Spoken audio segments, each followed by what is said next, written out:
सर्वमङ्गलमाङ्गल्यं सर्वकल्याणकारकं प्रधानं सर्वधर्माणां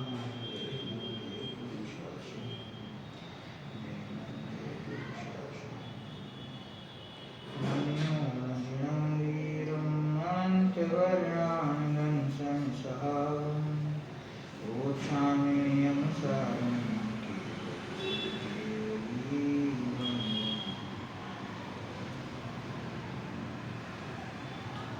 नियम सार ग्रंथ प्रथम जीव अधिकार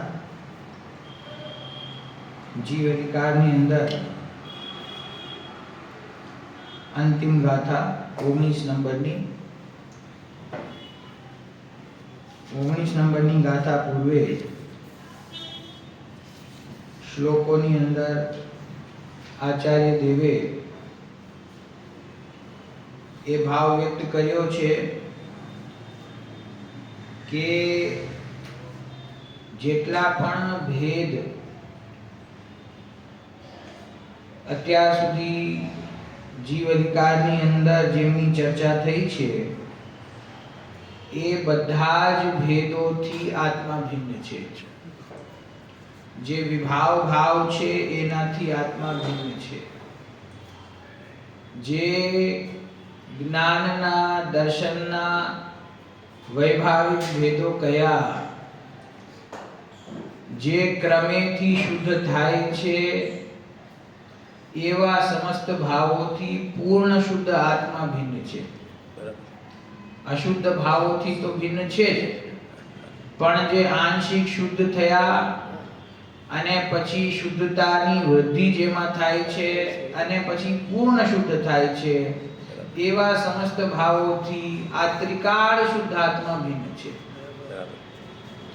अंतिम श्लोकनी अंदर 35 नंबरना श्लोकमां आपणे चर्चा करी के हूँ वांची जाऊं छुं खाली जेथी ख्याल आवी जाय. संसारीमां सांसारिक गुणो होय छे अने सिद्ध जीवमां सदा समस्त सिद्धि सिद्ध अर्थात मोक्षथी सिद्ध अर्थात परिपूर्ण थयेला निज परम गुणो होय छे. आ प्रमाणे व्यवहार नहीं छे. निश्चयथी तो सिद्धि पण नथी ज अने संसार पण नथी ज. आ गुरु पुरुषोनो निर्णय छे. बराबर के जे संसारी जीव छे एनी अंदर जे गुणो छे ए गुणोनुं वर्तमानमां अशुद्ध परिणमन छे अने सिद्ध परमात्मा ने जे परिपूर्ण थयेला निज गुणो एटले गुण तो त्यां पण सिद्ध परमात्मा ने पण परिपूर्ण छे अने संसारी ने पण परिपूर्ण छे. तो सिद्ध परमात्मा ना जे गुणो छे ए गुणोनुं पूर्ण शुद्ध परिणमन प्रकट थयुं छे अने संसारी जीव ने वर्तमानमां अशुद्धता प्रकट छे. तो के छे संसारी ने सांसारिक गुण एटले गुणोनुं अशुद्ध परिणमन અને સિદ્ધ પરમાત્માને પૂર્ણ નિજ પરમ ગુણ એટલે કે ગુણોનું પૂર્ણ શુદ્ધ પરિણમન. આ પ્રમાણે વ્યવહાર નહીં છે. આ શું છે? સંસારીને અશુદ્ધ પરિણમન, સિદ્ધ પરમાત્માને શુદ્ધ પરિણમન. આ પ્રમાણે વ્યવહાર નહીં છે. આ વ્યવહાર નહીંથી કહેવામાં આવે છે. બરાબર. નિશ્ચયથી તો સિદ્ધિ પણ નથી જ અને સંસાર પણ નથી જ.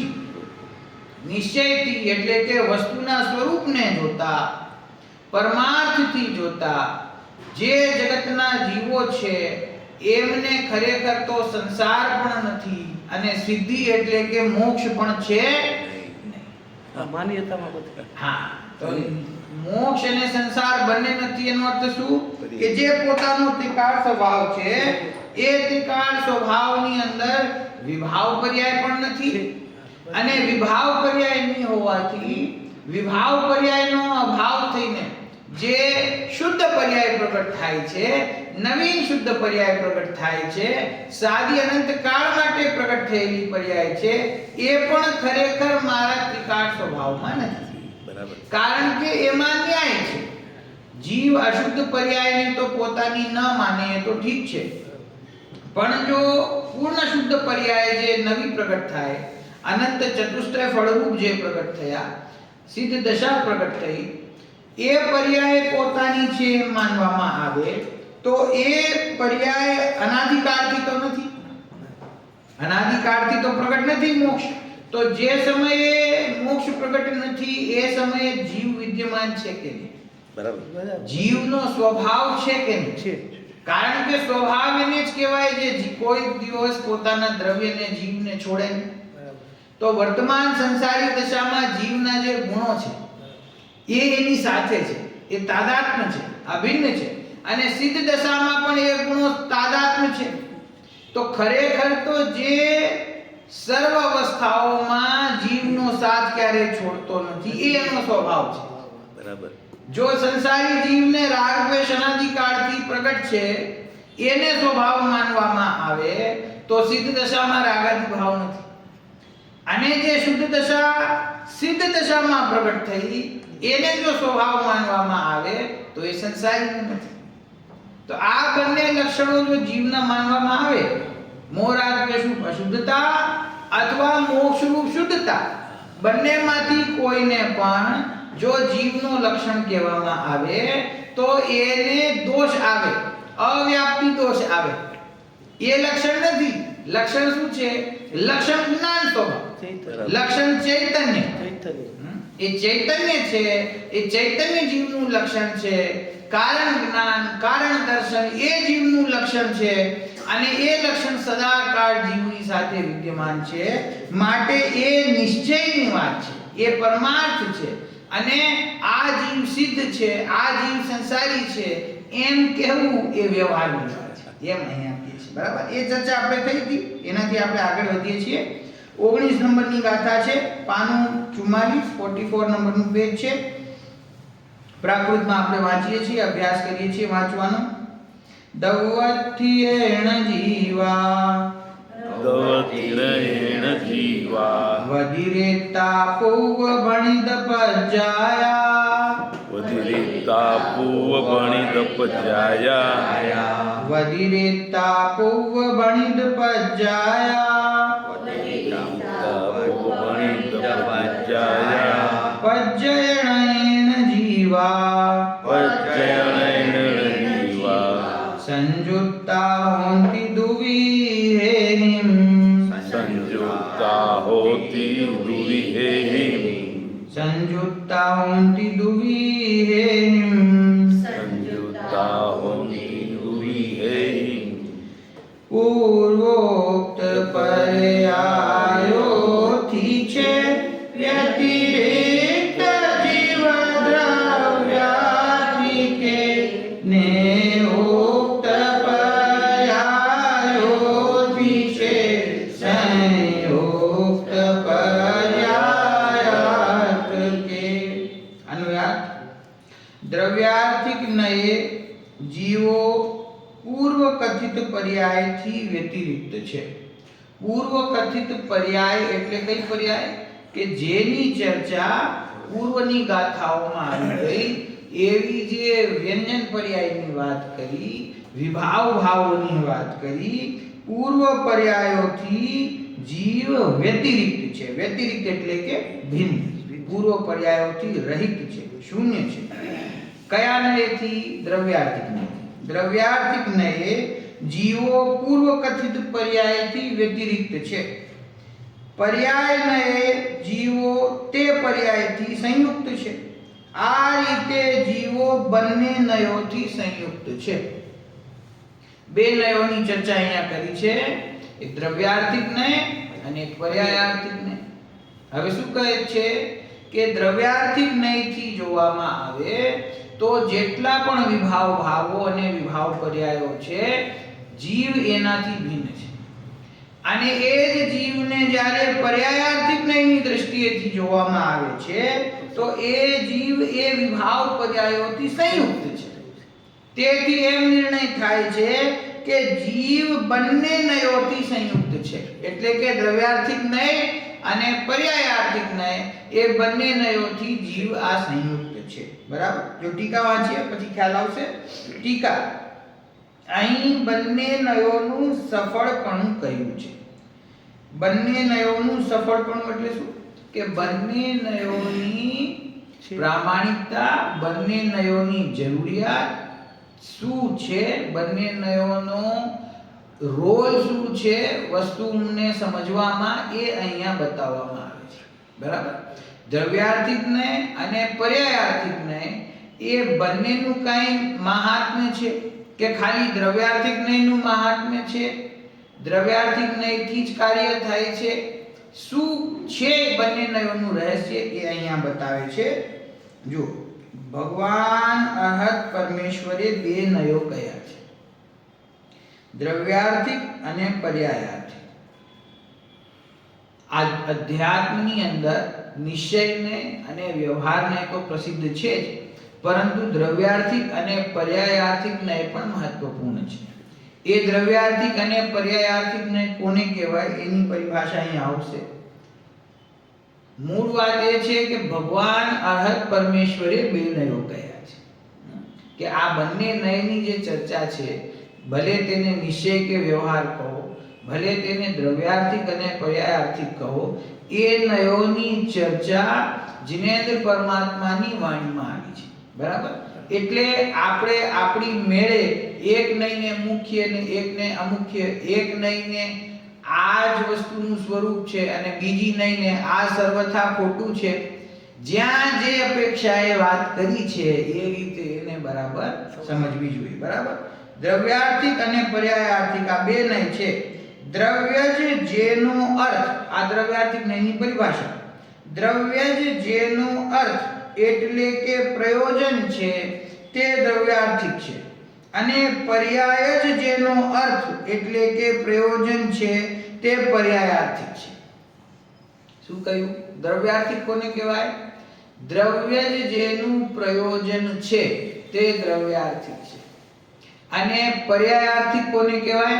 પર્યાય જ જેનું પ્રયોજન છે તે પર્યાયાર્થિક છે. આર્થિક શબ્દ શું બતાવે છે?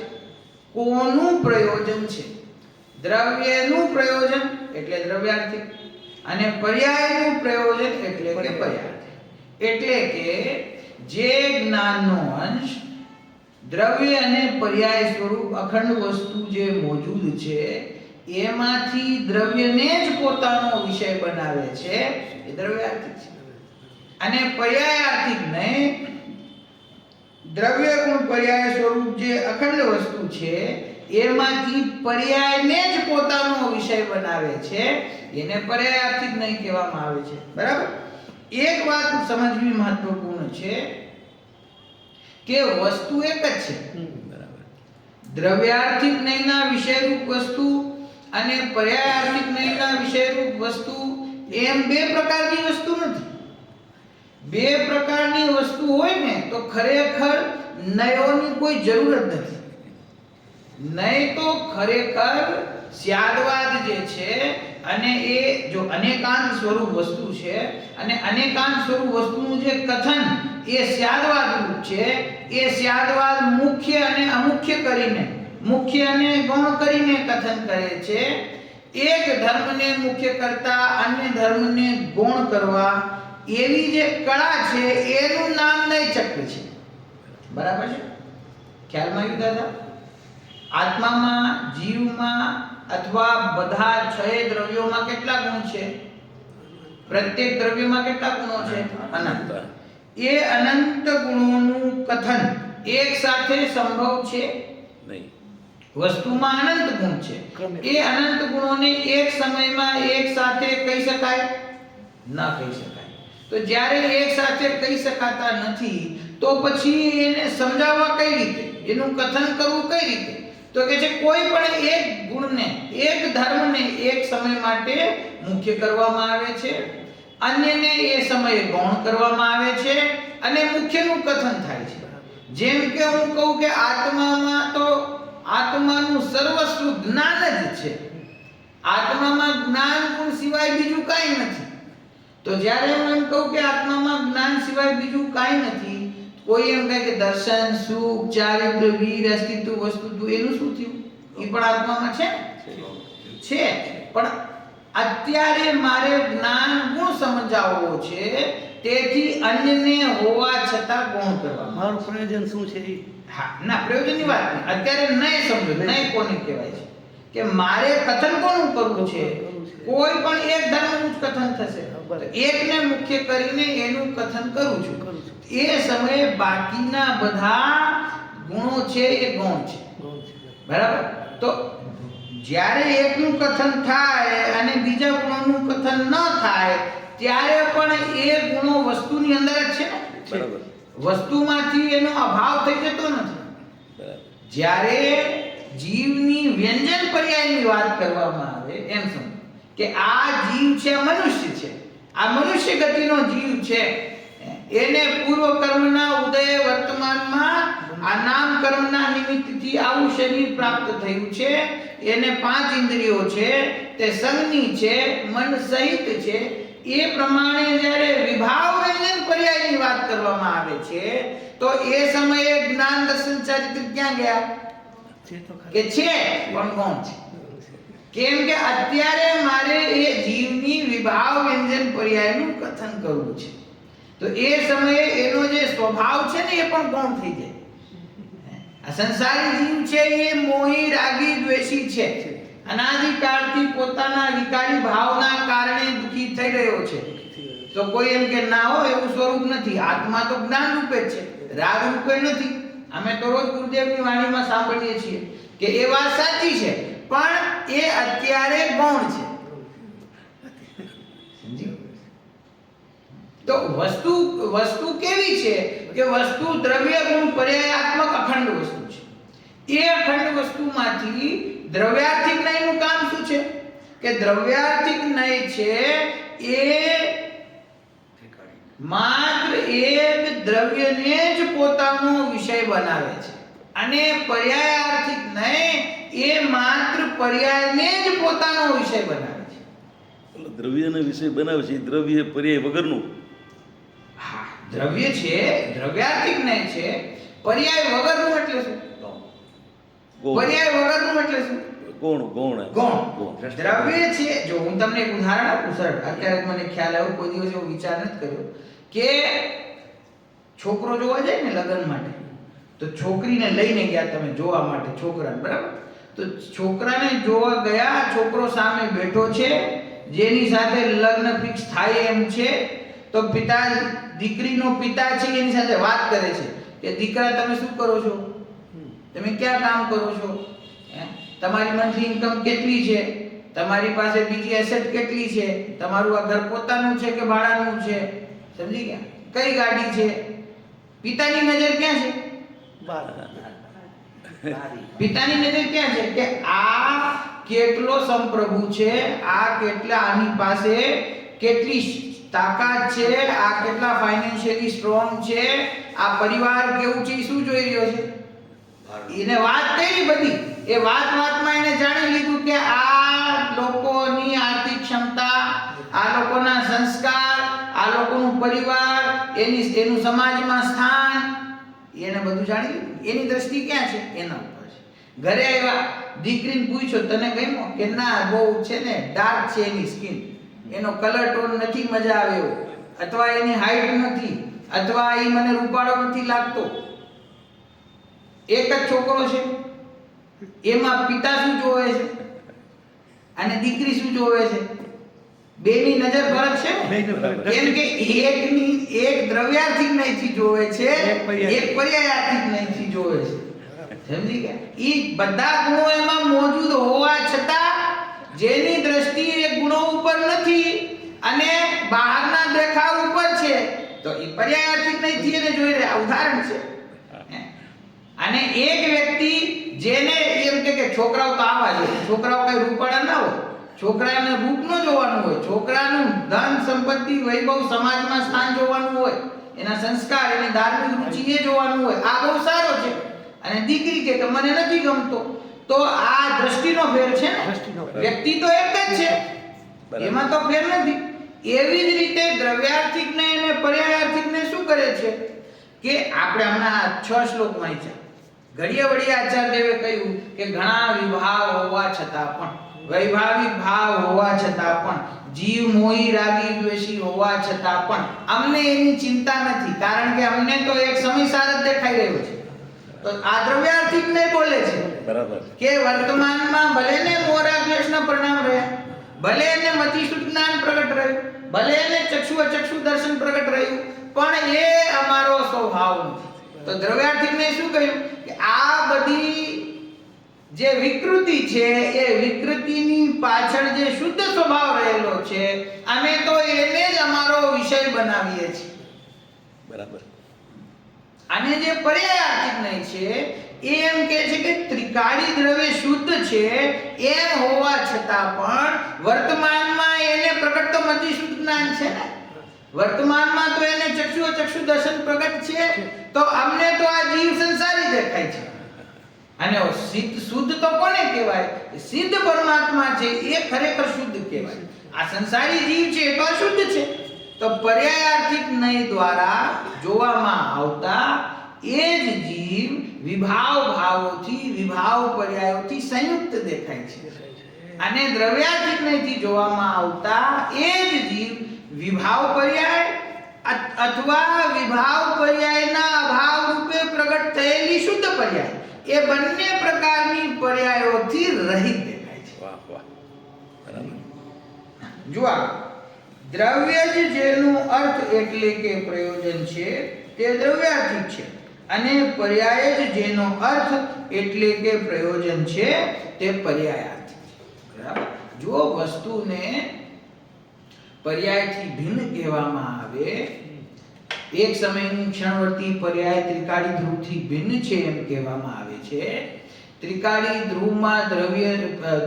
ધ્રુવ દ્રવ્યમાં પર્યાયનો અભાવ છે એમ કહેવામાં આવે છે.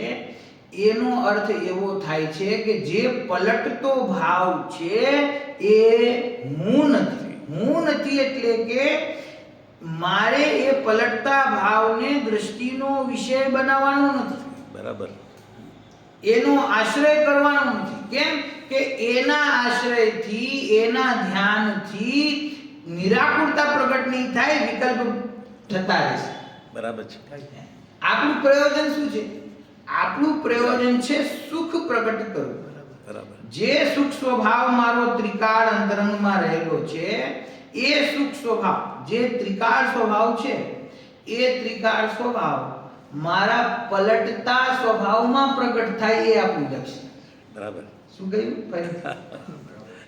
જે મારા ગુણો છે, જે ત્રિકાળ અભેદ દ્રષ્ટિના વિષયભૂત ભગવાન આત્માની સાથે તન્મય રહેલા છે, એ મારા ગુણોની પૂર્ણ શુદ્ધ પરિણતિ. પૂર્ણ શુદ્ધ પરિણતિ એટલે શું? કે જેવા ગુણો છે એવી જ પરિણતિ પ્રગટ થાય. જે ત્રિકાળ સ્વભાવ છે એ મારા પલટતા સ્વભાવમાં પ્રગટ થાય, એ આપણું કાર્ય છે ને. બરાબર. હે?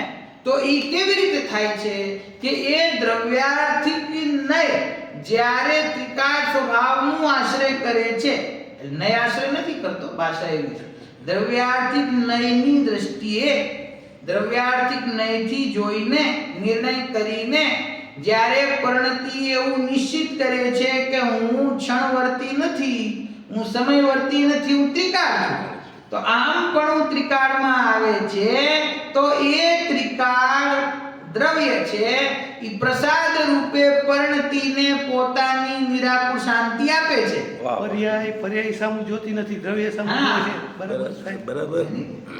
પર્યાય દર્શન કરવા આવી છે, તો ત્રિકાળ વસ્તુ જે છે એને પ્રસાદ આપે છે કે લ્યો, અમારા અંદર જે શાંતિ છે ઈ તું લેતી જા થોડી. વાહ વાહ.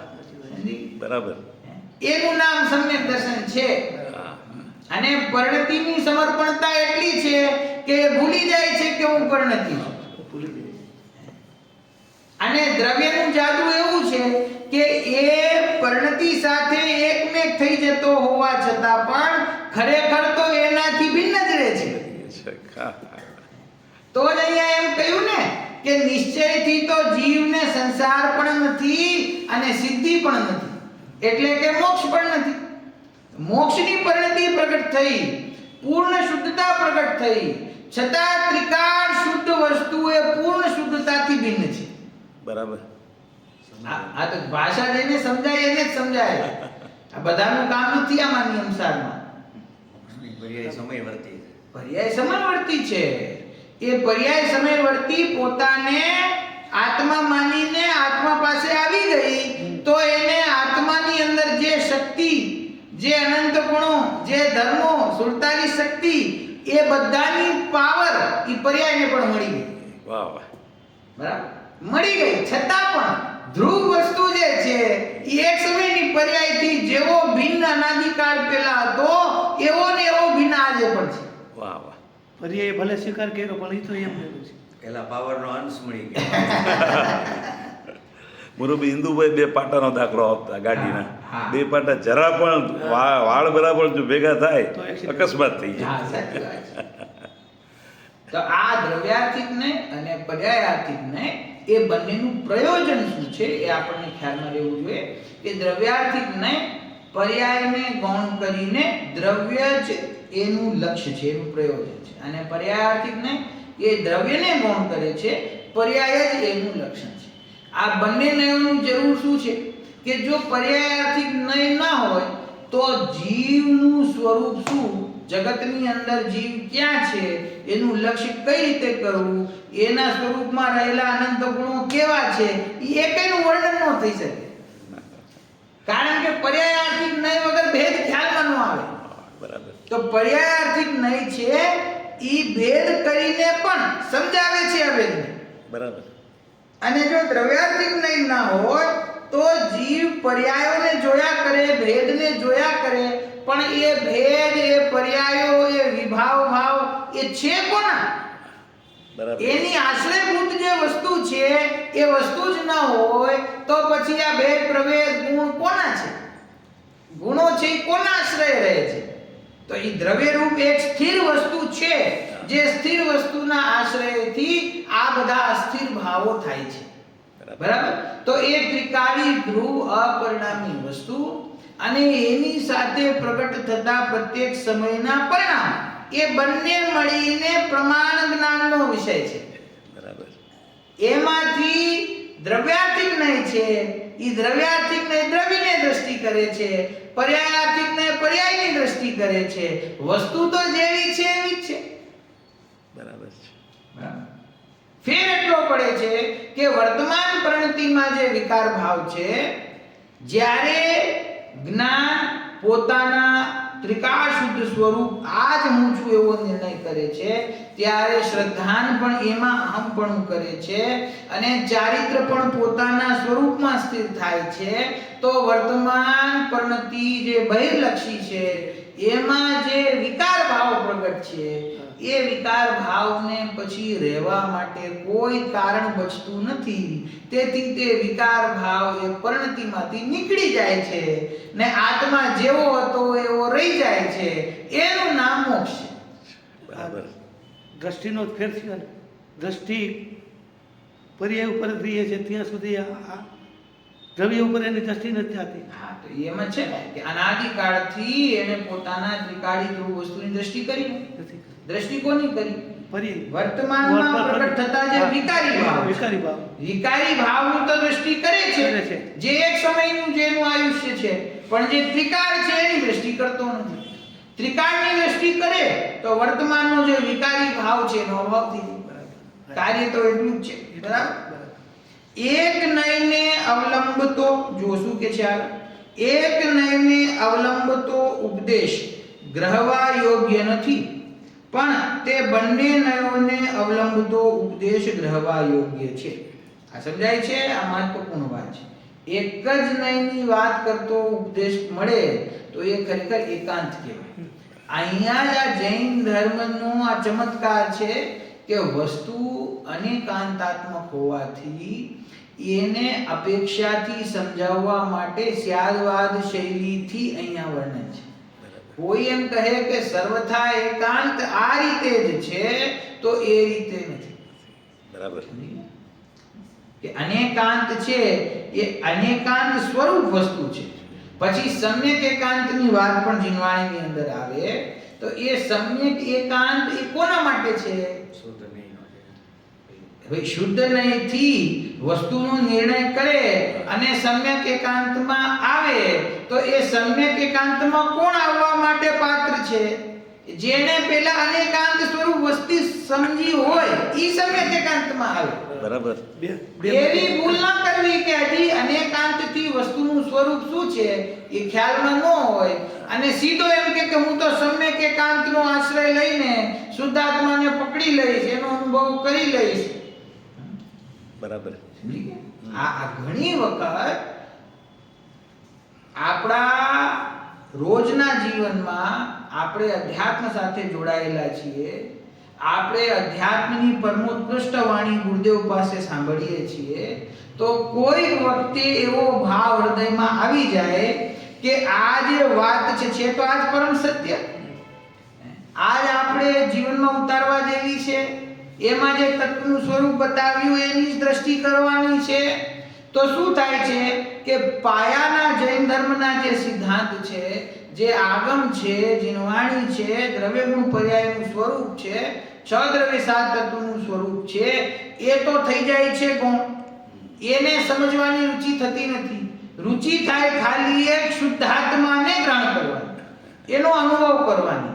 અને આત્મા પર્યાયથી ભિન્ન છે, આત્મા રાગ દ્વેષથી સર્વથા ભિન્ન છે, આત્મા ગુણ ભેદથી પણ ભિન્ન છે. એવી ઉત્કૃષ્ટ વાત સાંભળતા એને સાંભળવાનો આનંદ આવે. જે પ્રદેશોમાં રાગ છે એ પ્રદેશ પણ આત્માથી ભિન્ન છે. તેમ કે વાહ, આ કઈ સૂક્ષ્મ ચર્ચા આવે કે જે પ્રદેશમાં રાગ છે એ પ્રદેશ પણ આત્માથી ભિન્ન છે. પણ આગમનો અભ્યાસ ન હોય તો એ એકાંતમાં ચડી જાય. સ્વીકારવા પડે. એને એટલે જ અહીંયા લખ્યું છે એક લઈને અવલંબતો ઉપદેશ ગ્રહવા યોગ્ય નથી. ભગવાને કે આચાર્ય દેવોએ અથવા શાસ્ત્રમાં ક્યાંય પણ એકાંતથી એક નહીંની વાત નથી. પણ આ ખાલી પોતાના અભિપ્રાયને પુષ્ટ કરવા માટે એમાં જે પરમ શુદ્ધ નિશ્ચય નહીંની વાત હોય, જ્યાં દ્રવ્યાર્થિક નહીંની વાત હોય એને જ પકડે. એને પકડે એનો પણ વાંધો નથી, એને જ સર્વસ્વ માને વસ્તુ. તો કે છે એ રીતે વસ્તુનું સ્વરૂપ નથી. દ્રવ્યાર્થિક નહીં અને પર્યાયાર્થિક નહીં, બંને વસ્તુને જોવાની દ્રષ્ટિઓ છે. બરાબર. વસ્તુ તો જેવી છે એવી છે. વસ્તુમાં પ્રત્યેક સમયનો ઉત્પાદ વ્યય પણ છે અને વસ્તુ એ જ સમયે એ ઉત્પાદ વ્યયથી રહિત પણ છે. એનું સ્વરૂપ એવું છે. વ્યંજન પર્યાયને જોતા એને વર્તમાનમાં સંસારી ગુણો પ્રગટ છે અને સિદ્ધ ભગવાનને પૂર્ણ શુદ્ધ ગુણો પ્રગટ છે. અને આ બંને વાતો વ્યવહાર નહીંથી છે. નિશ્ચય નહીંથી આત્માને સંસાર પણ નથી અને સિદ્ધ દશા પણ નથી. આવું સ્વરૂપ ત્રિકાળ રહેલું છે. બરાબર. એ ત્રિકાળ સ્વરૂપ જેવું છે એવું ગ્રહણ કરવાની જરૂર છે. બરાબર. કુલ મળીને શું છે કે આપણા મનની અંદર, આપણા વિચારોની અંદર આપણે આપણી બુદ્ધિથી જે કાંઈ નિર્ણય કર્યો છે એ નિર્ણયમાં પહેલા ઉપર સર્વજ્ઞ પરમાત્માને અને આચાર્ય દેવોની વાણીને, શાસ્ત્રમાં કહેલા તત્વને સર્વોપરી રાખવું. અને એ સર્વજ્ઞ પરમાત્માએ વસ્તુનું જેવું સ્વરૂપ બતાવ્યું છે એ પ્રમાણે વસ્તુને સમજવા માટે પોતાની બુદ્ધિને કેળવવી અને જ્યાં સુધી એ રીતે ન સમજાય ત્યાં સુધી પ્રયત્ન કરવો. પ્રોબ્લેમ શું થાય છે દાદા? મને જેમ સમજાણું છે એમ જ છે, અન્ય રૂપે નથી, એવો ભ્રમ જીવોને થઈ જાય છે. આ શાસ્ત્ર છે એમાં જેમ લખેલું છે એ પ્રમાણે આપણે સમજવાનું છે. આપણને જે સમજાય છે એ પ્રમાણે અર્થ નથી કાઢવાનો. બરાબર છે? કેમ? કેમ કે આ વાણી કુંકુંદાચાર્ય દેવની છે. કુંકુંદાચાર્ય નથી, આ ગણધર દેવની વાણી છે. ગણધર દેવની નથી, સર્વજ્ઞ પરમાત્માની વાણી છે. બરાબર? સર્વજ્ઞ ભગવાનના જ્ઞાનમાં જે સ્વરૂપ આવે છે એ પ્રમાણે સમજવા યોગ્ય છે. બરાબર? જો નય છે, નય નિશ્ચય, નય વ્યવહાર, દ્રવ્યાર્થિક નય, પર્યાર્થિક નય, નય કોઈ વસ્તુ નથી, એટલું તો આપણને ખ્યાલમાં છે. નય કોઈ વસ્તુ નથી. નય શું છે? નય વસ્તુને સમજવાની પદ્ધતિ છે. ભાષા કેવી હોય શાસ્ત્રની અંદર? કારણ કે દર લીટીમાં ઘડીએ વળીએ આચાર્યદેવ આપણને એમ સમજાવશે નહીં કે નિશ્ચયને કોને કહેવાય ને વ્યવહારને કોને કહેવાય. એ એમને સમજાવી દીધું એક વખત. હવે તો નિશ્ચય નયથી વસ્તુ શુદ્ધ છે, વ્યવહાર નયથી અશુદ્ધ છે એમ બોલે ત્યારે એનો અર્થ શું કરવો? કે નિશ્ચય નય વસ્તુનું જેવું સ્વરૂપ છે એવું જ કથન કરે છે, માટે વસ્તુ શુદ્ધ છે. અને વ્યવહાર નયથી અશુદ્ધ છે એટલે કોઈ પ્રયોજન વિશેષથી માત્ર ક્ષણિક કથન ઉપચાર આ રીતે કહેવામાં આવે છે, વસ્તુ એવી છે નહીં. બરાબર. એ રીતે આપણને ખ્યાલ આવવો જોઈએ. કારણ કે જો અહીંયા પણ કહ્યું, આપણે અન્વયાર્થ વાંચ્યું, એમાં શું કહ્યું છેલ્લે? આ રીતે જીવો બંને નયોથી સંયુક્ત છે. તો બંને નયોથી સંયુક્ત છે એટલે શું? એ નયનો જે વિષય છે એ રૂપ આત્મા છે એમ કે છે. નયથી સંયુક્ત જીવ છે એટલે શું? હું નિશ્ચય નયથી સંયુક્ત છું એટલે શું? નય કોઈ વસ્તુ નથી જેનાથી હું સંયુક્ત છું. નય તો કથન છે, તો કથનથી સંયુક્ત છું એટલે શું? કે આ વિભાવ વ્યંજન પર્યાયોની દ્રષ્ટિ કરતા આ જીવ વ્યવહાર નયથી સંયુક્ત છે, એટલે કે વ્યવહાર નયની દ્રષ્ટિએથી એને આ પર્યાયો મોજૂદ છે એમ કહેવામાં આવે છે. અને નિશ્ચય નયની દ્રષ્ટિએ એનો જે ત્રિકાર સ્વભાવ છે એની દ્રષ્ટિ કરતા કોઈ પણ પ્રકારની પર્યાય, વિકારી પર્યાય કે શુદ્ધ પર્યાય, એનાથી એ જીવ રહિત છે એમ વસ્તુનું સાચું કથન કરવામાં આવે છે. બરાબર?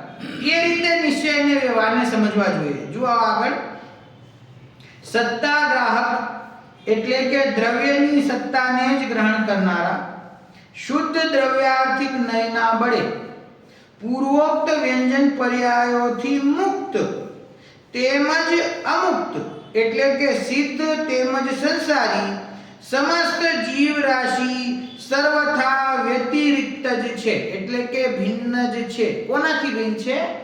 એ વિભાવ વ્યંજન પર્યાયોથી. શું કહ્યું?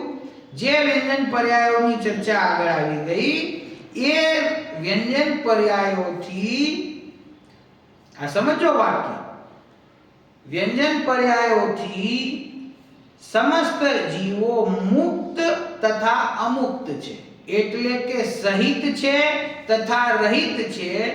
એવું જે સંસારી જીવો અને સિદ્ધ જીવોનું જે વર્ણન કર્યું એ વર્ણન સત્તાગ્રાહક શુદ્ધ દ્રવ્યાર્થિક નયના બળે સમસ્ત જીવ રાશિ એવી વ્યંજન પર્યાયોથી વ્યતિરિક્ત જ છે, ખરેખર તો રહિત છે. ખ્યાલ આવ્યો? બરાબર. પર્યાયાર્થિક નયથી જ્યારે જીવ રાશિનું વર્ણન કરવામાં આવે ત્યારે એમાં બે ભેદ પડે છે. કયા બે ભેદ પડ્યા? સંસારી અને સિદ્ધ. કયા નયથી ભેદ છે? પર્યાયાર્થિક નયથી ભેદ છે, સંસારી અને સિદ્ધ. અને દ્રવ્યાર્થિક નયના બળે શું થાય છે? કે દ્રવ્યાર્થિક નયના બળથી સંસારી અને સિદ્ધની જે પર્યાય છે એ પર્યાયોથી બધા જ જીવો વ્યતિરિક્ત જ છે, ભિન્ન જ છે. એને ખરેખર એવી કોઈ પર્યાય છે જ નહીં. બરાબર? આપણે બહિરાત્મા, અંતરાત્મા, પરમાત્મા ત્રણ પ્રકારના ભેદ આવે. તો કે આત્માના કેટલા ભેદ છે? તો કે ત્રણ ભેદ છે, બહિરાત્મા, અંતરાત્મા, પરમાત્મા. પછી એમ સમજાય કે આ ખરેખર આત્માના ભેદો નથી, અવસ્થાની અપેક્ષાએ આ ભેદો કહેવામાં આવે છે. તો ત્યાં તમે ભેદ પાડ્યો ને કે એક તો જે આત્મા શુદ્ધાત્મા છે એ તો ત્રિકાળ એવો ને એવો છે. હવે એની વર્તમાન દ્રષ્ટિ બહાર છે તો એ બહિરાત્મા, વર્તમાન દ્રષ્ટિ અંદરમાં છે તો અંતરાત્મા, અને એ પૂર્ણ રૂપે સ્થિર થઈ ગઈ છે અંદર તો પરમાત્મા. પણ એ બહિરાત્મા, અંતરાત્મા અને પરમાત્મા એ ત્રણેયમાં આત્મા છે એ તો એક સમાન જ છે, એમાં કોઈ ફેર નથી. સામાન્ય રૂપ છે. તો એનો અર્થ શું થયો? કે બહિરાત્મા, અંતરાત્મા અને પરમાત્મા એ ત્રણેય પર્યાયાર્થિક નયના વિષય છે. બરાબર. અને એની પાછળ રહેલો જે શુદ્ધાત્મા એ દ્રવ્યાર્થિક નયનો વિષય છે. બરાબર. કે એ જે જો ફરીથી વાંચું છું આ લાઈન, સત્તાગ્રાહક શુદ્ધ દ્રવ્યાર્થિક નયના બળે, અહીંયા કોમા મૂકો, શુદ્ધ દ્રવ્યાર્થિક નયના બળે પૂર્વોક્ત વ્યંજન પર્યાયોથી મુક્ત તેમજ અમુક્ત. મુક્ત કોણ છે? સિદ્ધ પરમાત્મા. અને અમુક્ત એટલે કે સંયુક્ત કોણ છે? સંસારી. પૂર્વોક્ત વ્યંજન પર્યાયોથી મુક્ત તેમજ અમુક્ત સમસ્ત જીવ રાશિ, પાછો અહીંયા કોમા મૂકવો, સર્વથા વ્યતિરિક્ત જ છે. ઉપરની લાઈનથી જોડી દેવું એને. શુદ્ધ દ્રવ્યાર્થિક નયના બળે સમસ્ત જીવ રાશિ સર્વથા વ્યતિરિક્ત જ છે, સર્વથા ભિન્ન જ છે. કેમ એવું? કારણ શું છે? તો કે છે સર્વે શુદ્ધાવ શુદ્ધનયા. આ શાસ્ત્રમાં એવો સિદ્ધાંત આવ્યો છે, શુદ્ધ નયે સર્વ જીવ ખરેખર શુદ્ધ છે, એવું શાસ્ત્રનું વચન હોવાથી વિભાવ વ્યંજન પર્યાયાર્થિક નયના બળે, હવે વિભાવ વ્યંજન પર્યાયાર્થિક નય તેની અપેક્ષાએ તે સર્વ જીવો, જેની પૂર્વમાં વાત કરી એ બધા જીવો પૂર્વોક્ત વ્યંજન પર્યાયોથી સંયુક્ત છે. પર્યાયાર્થિક નયે જોતા એ જીવો પર્યાયથી સંયુક્ત છે. એ જીવો સંસારી પણ છે, એ જીવો મુક્ત પણ છે. સંસારી છે તે 1 ઇન્દ્રિય, 2 ઇન્દ્રિય, 3 ઇન્દ્રિય, 4 ઇન્દ્રિય, 5 ઇન્દ્રિય વાળા છે, સંજ્ઞ સંજ્ઞી છે, એ બધું જ છે.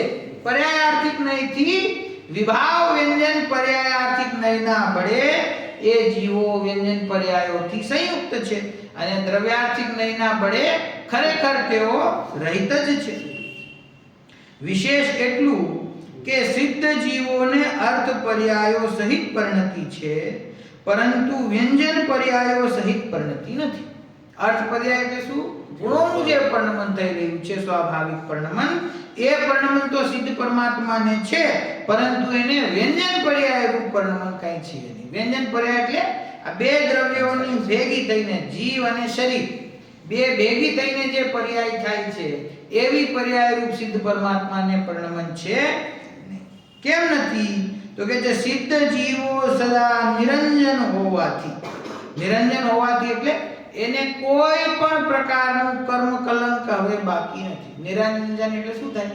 અંજન થી રહિત, નિરંજન. અને અંજન એટલે શું? કલંક. અંજન એટલે કે ચિહ્ન. બરાબર કે છે એમને કોઈ પણ પ્રકારનું કલંક, કોઈ પણ પ્રકારનો વિકાર બાકી નથી, તેઓ નિરંજન છે.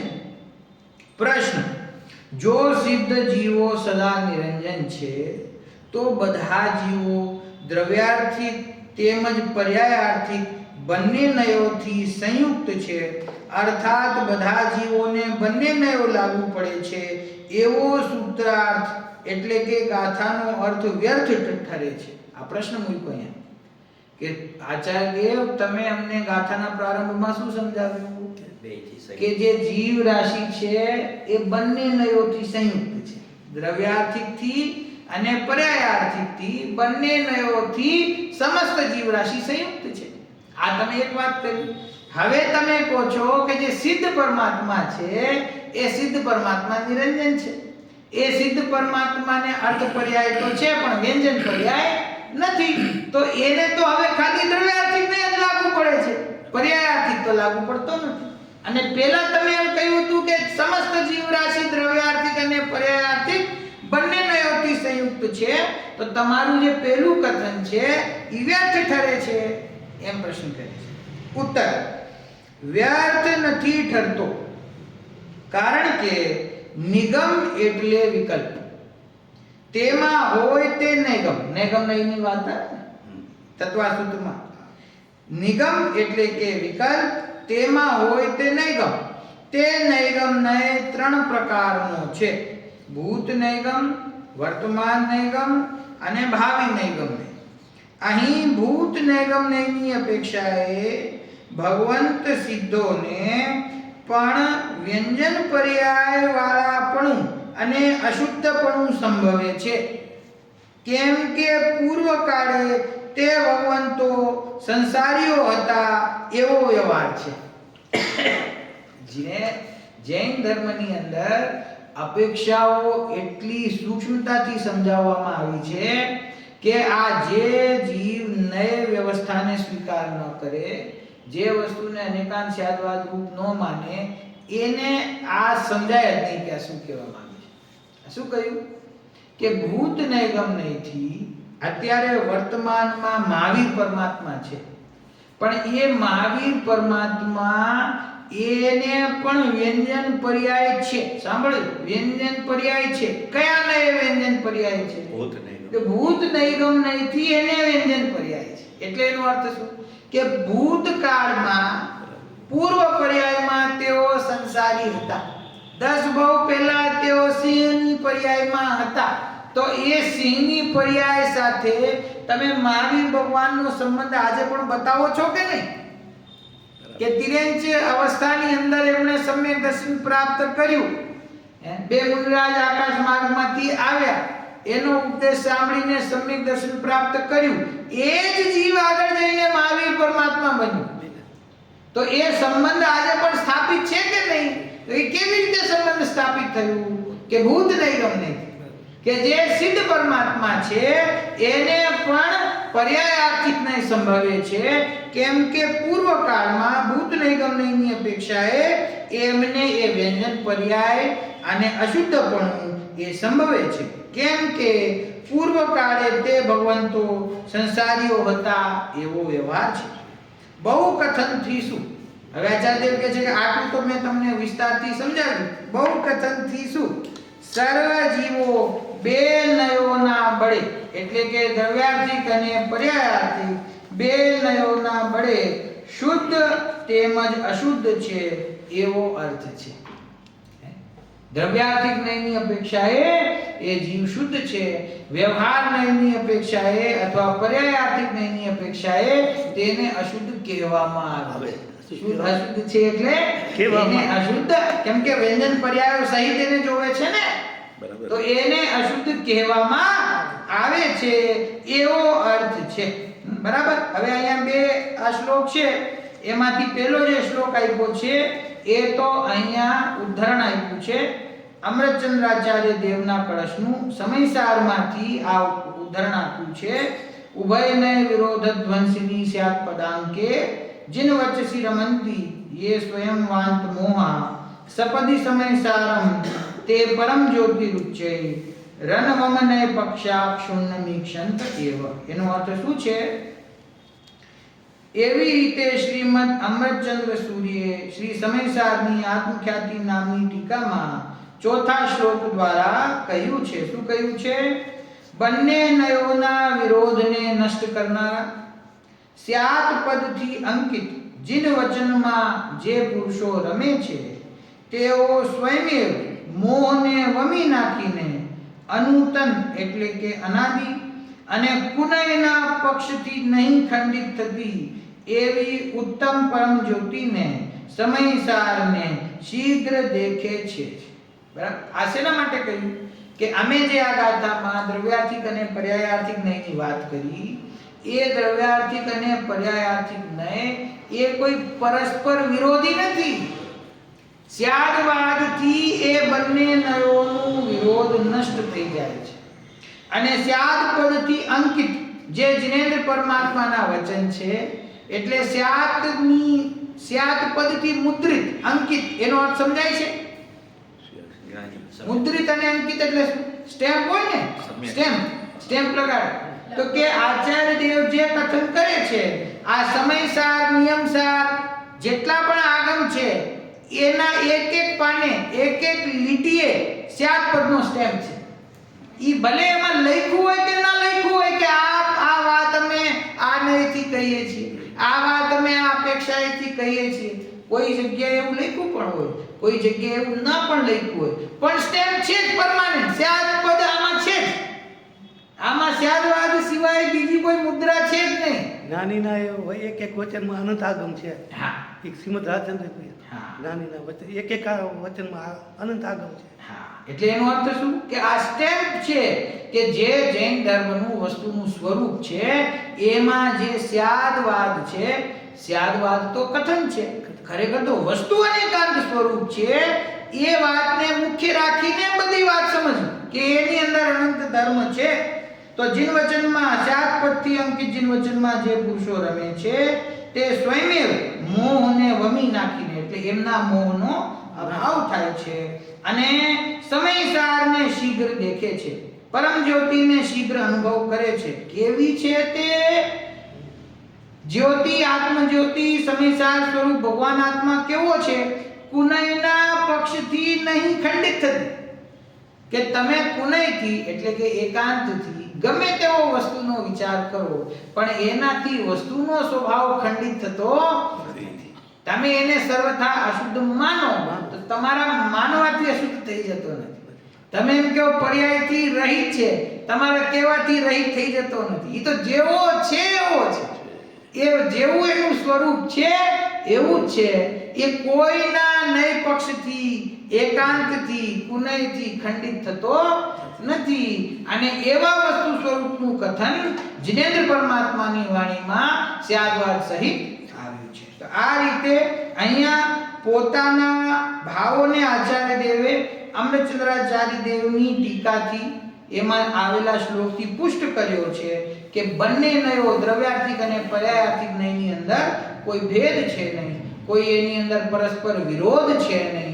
એ ખરેખર બંને એક જ વસ્તુને બતાવવાની બે જુદી જુદી શૈલીઓ, બે જુદી જુદી અપેક્ષાઓ છે. ચાલો બાકીની ચર્ચા અને સ્વરૂપને સમજવા માટે સ્યાદવાદ કથનથી સમજાય છે. હા, વસ્તુનું સ્વરૂપ છે એ સ્યાદવાદ વગર સમજાતું નથી. સ્યાદવાદની સ્પષ્ટતા આપણા હૃદયમાં પહેલા હોવી